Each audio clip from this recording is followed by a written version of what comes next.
ओम श्री परमात्मने नमः। मैं प्रोफेसर हरिहृदय अवस्थी अपने परम पूज्य गुरु जी प्रातः स्मरणीय प्रोफेसर पंडित भगवत शरण शुक्ल जी वेद मूर्ति तपोनिष्ठ गीता उपनिषद पुराण और धर्मशास्त्र के विशेषज्ञ के साथ में आप सभी का Awasthi Ayurveda anatomy yoga and spirituality channel पर हार्दिक स्वागत करता हूँ। गुरु जी सांख्य कारिका की 13वीं कारिका को हम लोग सरल शब्दों में समझा रहे हैं। त्रिगुण की चर्चा चल रही है और अब सीधे गुरु जी हम लोग पे ज्ञान वर्षा करेंगे, उनकी ओर चलते हैं। नमोस्पदन्ताय सहस्रमूर्तये सहस्रपादाक्ष शिरोरुबाहवे सहस्रनाम्ने पुरुषाय शाश्वते सहस्रकोटियुगधारिणे नमः। कृष्णाय वासुदेवाय हरे परमात्मने प्रणतक्लेशनाशाय गोविंदाय नमो नमः। इस चैनल से संबद्ध सभी विद्वद्गण, सभी जिज्ञासु छात्रवृंद, हृदय सज्जनवृंद एवं इस चैनल के संस्थापक तथा प्रबंधक आचार्य हरिहृदय अवस्थी आप सभी का सांख्य तत्व के विचार परंपरा में स्वागत है। संप्रति हम लोग 13वीं कारिका का विचार कर रहे हैं, जिसमें इन तीनों गुणों के स्वरूपों पर विचार हो रहा है। इसमें सत्वगुण के स्वरूप में विचार हुआ और इसके बाद जो है रजोगुण पर विचार हो रहा है। तो रजोगुण के विषय में विचार में कहा गया कि रजोगुण जो है वो चंचल होने के कारण ये चारों ओर तीनों गुणों को प्रचालित करता है, अर्थात सत्वगुण को भी प्रचालित करता है, रजोगुण को भी तमोगुण को भी प्रचालित करता है और स्वयं अपने को भी प्रचालित करता है। तो इसलिए जो है उसका कारण क्या है कि रजोगुण सबका कैसे सबका प्रचालन करता है। तो जो ये तमोगुण है ये गुरु है और गुरु अर्थात भारी है और भारी होने के कारण ये क्या है कि अवरोधक है, नियामक अवरोधक है, अवरोधक। तो ये क्या करता है, तत्र तत्र प्रवृत्ति का प्रतिबंधकत्वेन इसकी स्थिति उत्पन्न होती है। तो इसलिए उसके व्यावृत्ति से यह तम जो है वो नियामक हो जाता है। इसलिए कहा गया गुरु वर्ण में कम तम। इसलिए यहाँ पर एव शब्द का है। गुरु क्या है, ये तम क्या है, गुरु है और वर्णकम निषेधक है, निषेध करता है। तो यहाँ पर वर्णकम अर्थात निषेधकम, निषेधक है। और यहाँ जो एव शब्द लगा हुआ है, एव शब्द का केवल वर्णक शब्द से ही उसका प्रयोग नहीं होता है, अपितु तीनों गुणों के साथ उसका प्रयोग होता है।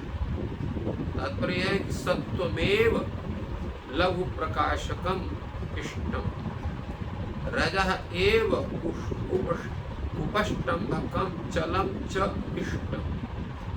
इसी प्रकार जो है तम एव गुरु वर्णकम इष्टम, ऐसा सबके साथ समास होता है, सबके साथ संबंध होता है। ये इस तरह का इसे एवकार, इसलिए एवकारा प्रत्येकम भिन्न क्रम संबद्धते सत्वमेव रजः एव तम एव, ऐसी व्याख्या आचार्य वाचस्पति करते हैं।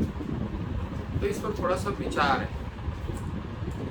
ननु एते परस्पर विरोधशीलाः गुणाः सुन्दोपसुन्दवत् परस्परमध्वसन्ते इत्येव युक्तं प्रागेव तेषाम् एकक्रियाकर्तृतायाः इत्यतः प्रदीपवच्च।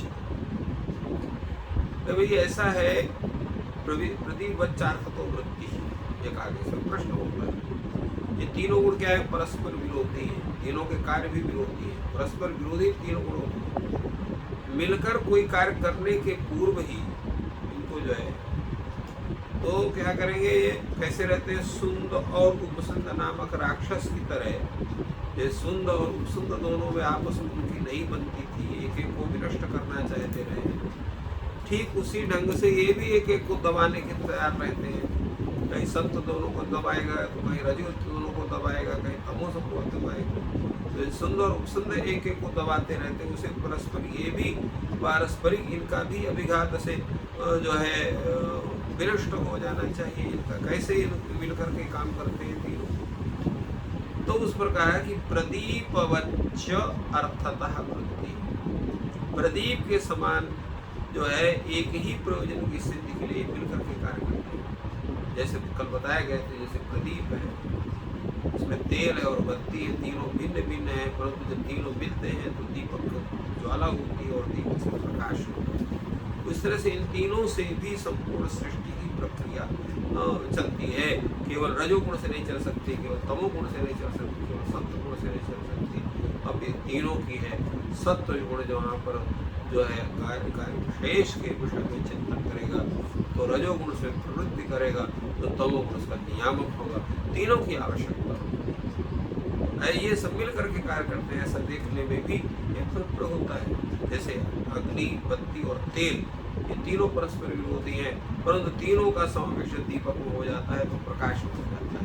उसी तरह से यहाँ पर तीनों के जब संयोग बन जाता है तो सृष्टि प्रक्रिया प्रारंभ हो जाती है। तो इस तरह से मिल करके जो है वो प्रकाश का कार्य जैसे बत्ती करता है उसी तरह से दीपक करता है, उस तरह से ये करते हैं। अथवा आगे बोलते हैं कि दृष्टमेत यथा वर्ति तैले नल विरोधिनी अथ मिलते सहा नल रूपण रूप और प्रकाश लक्षणम कार्य होता। दीपक को जैसे देखा जाए कि बत्ती अलग है, तेल अलग है, अग्नि अलग है, तीनों का संयोग होने से जब मिलित हो गया तो जो अग्नि के साथ युक्त होकर के जब होते हैं तो रूप प्रकाश लक्षण कार्य होता है। उस जो है वस्तु के प्रकाशन रूप कार्य में यथाच वात पित्त श्लेष्माण परस्पर विरोधिना शरीर धारण लक्षण कार्य कारण, जैसे वात है, पित्त, कफ, ये तीनों अलग अलग परस्पर विरोधी है, परंतु ये तीनों मिलके शरीर को धारण करते हैं। अगर एक चीज की कमी हो जाए तो शरीर चल नहीं सकता है। परस्पर विरोधी होने पर शरीर धारण रूप कार्य जो है ये तीनों बराबर मिल करके काम करते हैं। उसी प्रकार सत्व गुण है, रजो गुण है, तमो गुण है, ये तीनों परस्पर विरुद्ध हैं, परंतु विरुद्ध होने के बावजूद भी जो है ये अनुपत्स्यन्ति स्वकार्यं करिष्यन्ति च, ये जो क्या करते हैं कि विरोधी होने पर सब मिल करके अपना कार्य करते हैं और आगे करते रहेंगे। ये बताने के लिए यहाँ पर इन्होंने बताया प्रतीपवच्च अर्थतः। अर्थतः का तात्पर्य क्या होता है?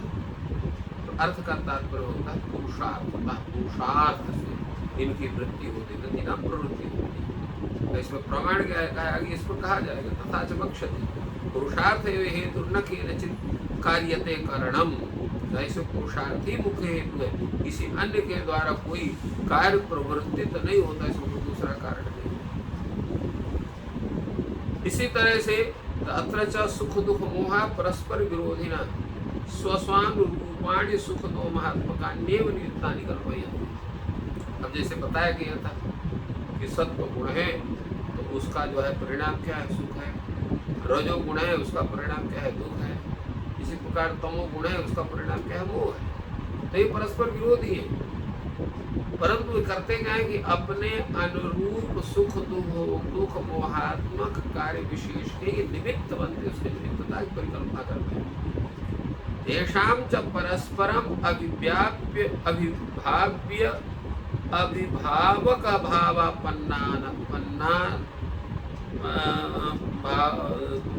परस्परम अभिभाव्या भावक भावात नाना। अब ये जो है जो सुख दुख मोह क्रमशः वो प्रदान करने वाले जो परस्पर विरोधी है, परंतु ये होता क्या है, ये परस्परम अभिभाव्य अभिभावक भाव। एक अभिभाव्य है माने एक जो उत्पाद्य है, एक उत्पादक। अभिभाव्य माने उत्पाद्य, अभिभावक माने उत्पादक। तो भाव्य अभिभाव्य और अभिभावक भाव से ये अनेक होते हैं, एक नहीं तो नानात्व लिखा है, अनेक होते हैं। कैसे होते हैं? तद्यथा एकैव स्त्री रूप यौवन कुलशील संपन्ना स्वामिनं सुखी करोति तत्कस्य हेतु स्वामिनं प्रत्यस्याः सुख रूपं समुद्भवात्। सैव स्त्री सपत्नी दुखा करोति तस्य कस्य हेतु ताः प्रति तस्याः दुःख रूप समत्वात् एवं पुरुषान्तरं ताम अविन्दमानं सैव मोहयति तत्कस्य हेतोः तं प्रति तस्याः मोह रूप समत्वात् अनया च स्त्रियाः सर्वे भावा व्याख्याता। एक ही स्त्री है, वो अपने पति को सुख प्रदान करती है। क्यों सुख प्रदान करती है? कि वो सुख रूप है, उसके लिए स्वामी ने तस्या सुख रूप स्वामी के प्रति उसका सुख रूप सबूत होता है। वही स्त्री जो उसकी जो है सपत्नी है, सौंत है, उसको दुखी करती है, क्योंकि उसके प्रति उसका भाव जो है वो उसके प्रति दुख रूप समुद्भाव होता है, उसके प्रति उसका ईर्ष्या द्वेष होता है, इसलिए उसको दुख होता है, दुख देती है वो। और वही जो दूसरा पुरुष उसके सौंदर्य वगैरह को देखता है, उसको प्राप्त करना चाहता है, किंतु प्राप्त नहीं करता है, तो उसके अप्राप्त होने पर जो उसको मोह उत्पन्न हो, तो मोह का कारण बनती है। तो इस तरह से क्योंकि तम प्रति उस व्यक्ति विशेष के प्रति पुरुष परम पुरुष के प्रति उसका जो मोह रूप संभूत होता है, तो इस प्रकार एक ही स्त्री में सभी भाव व्याप्त हो जाते हैं। सुख रूप भाव भी व्याप्त देखा जाता है, दुख रूप भी भाव देखा जाता है, और मोह रूप भाव भी उसी के द्वारा देखा जाता है। तो तत्र यत् सुख हेतु तत्सुखात्मक इसलिए उसमें जो सुख का हेतुत्व है उस स्त्री विशेष में अपने पति के प्रति, तो वो सुखात्मक सब। इसी प्रकार दुख हेतु के होने के कारण जो सपत्नी है उसके प्रति उसका दुख जो होता है, दुख देती है, तो वह उसका दुखात्मक रजोगुण का स्वरूप। इसी प्रकार पर पुरुष के प्रति उसका जो मोह हेतुत्व है, तो उसके कारण उसका मोहात्मक तम उसका स्वरूप होता है। तो इस तरह से तीनों स्वरूप उसमें प्राप्त होते हैं। आगे यहाँ पर इसकी व्याख्या करते हुए आचार्य वाचस्पति मिश्र कहते हैं, सुख प्रकाश लाघवानां तु एकस्मिन् युगपत् उद्भूता व विरोधः सह दर्शनात्। तो सुख प्रकाश और लाघव, क्योंकि यहाँ पर जो सत्व गुण है उसका सुख स्वरूप है, प्रकाश स्वरूप है, लाघव स्वरूप।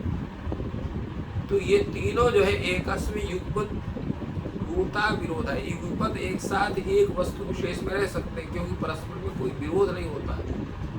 क्यों विरोध रहता है? क्योंकि उनका विरोध कहीं देखा ही नहीं जाता है। तस्मात् सुख दुख मोहैरिव विरोध भी अविरोध भी एक गुण वृत्ति भी सुख काल प्रकाश लाघव निमित्त भेदा प्रतीयते।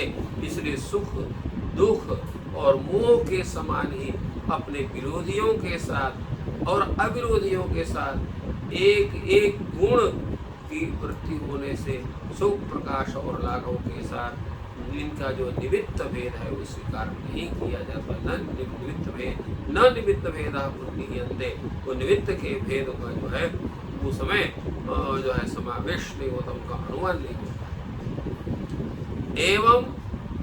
एवं दुख दुखोपष्टम्भकत्व प्रवर्तकत्व ही, तो इसी प्रकार दुखोपष्टम्भक का जो प्रवर्तक कौन है? रजोगुण है।